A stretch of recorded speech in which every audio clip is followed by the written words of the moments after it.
I miss you. I miss my friend. Oh, this is that moment, isn't it? This is your intervention.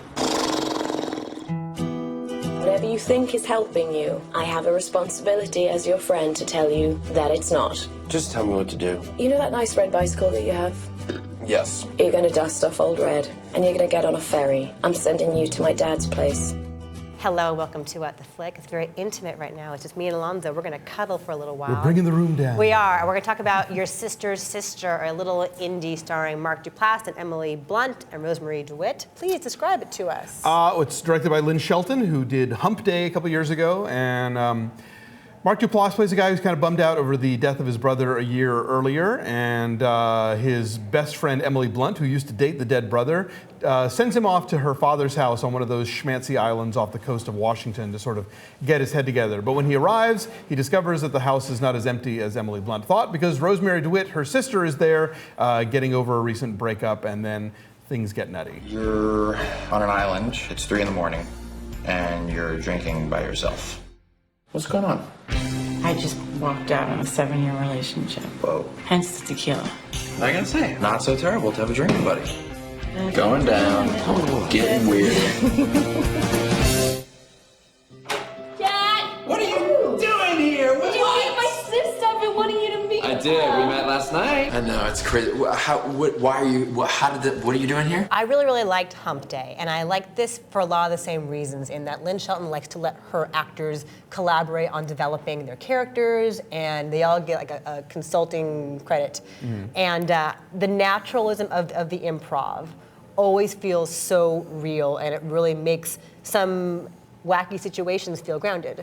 Yeah, I mean, I'm not as big a fan of Hump Day. I thought the movie had kind of a failure of nerve, but this one definitely feels like, yeah, it has that sort of Mike Leigh feeling where they kind of started with maybe kind of a sort of a skeletal outline of what this movie was going to be, and then they kind of worked to fill in the blanks. And it's funny because the way that it's structured, it could almost, like, you could rewrite this movie and turn it into like a wacky, door-slamming French farce, you know? But instead, it's this sort of really kind of character-driven indie.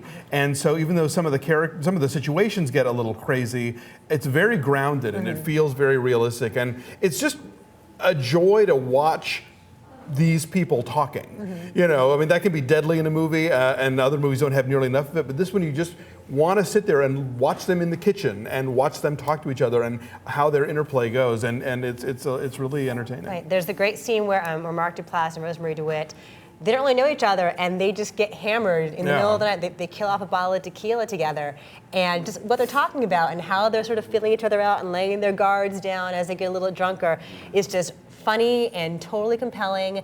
And he has a really strong improv background. This is the way he makes his movies too, with his brother.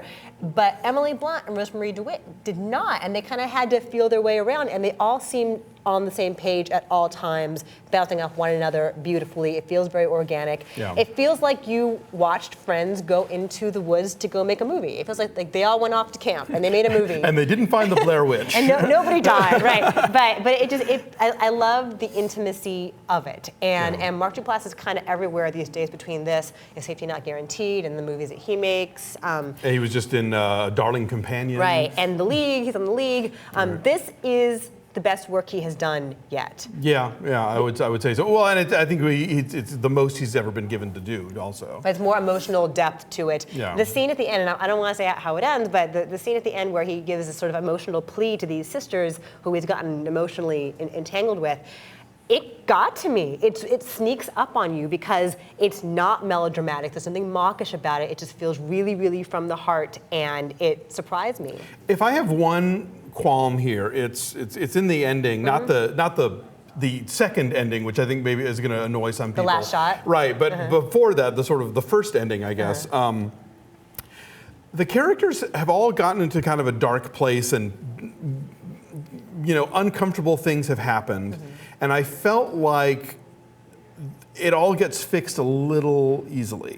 I agree. I think given how much is at stake and how out there the plot has taken these guys, things get pulled back in an almost too tidy kind of way. It is a little tidy. I will agree with you on that. But then the last Mark Duplass monologue and then the final shot, which ends very, very ambiguously. I think those kind of redeem it.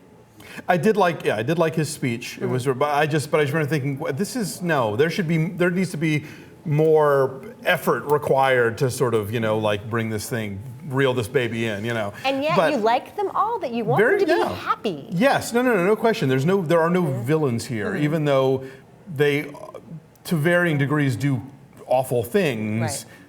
You don't hate any of them. No. Yeah, Rosemarie Dewitt does behave kind of horribly, and she is very blunt and is kind of sarcastic, but yeah, she's interesting though. So the three of them really strong performances. Looks really good.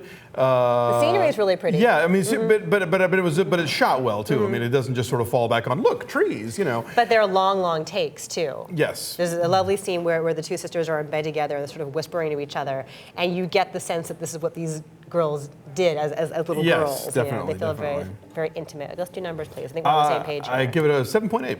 I give it an 8.4. So its average is 8.1, but it's really, really high in the tomato world. Our friend Matt's not here right now. But if he were, he would tell you that it's like 93%, something really, really high. So it's in New York and LA this weekend. It will be opening wider from there. So please go find it when it comes to your Hamlet. Take a look at it. Bye. Bye.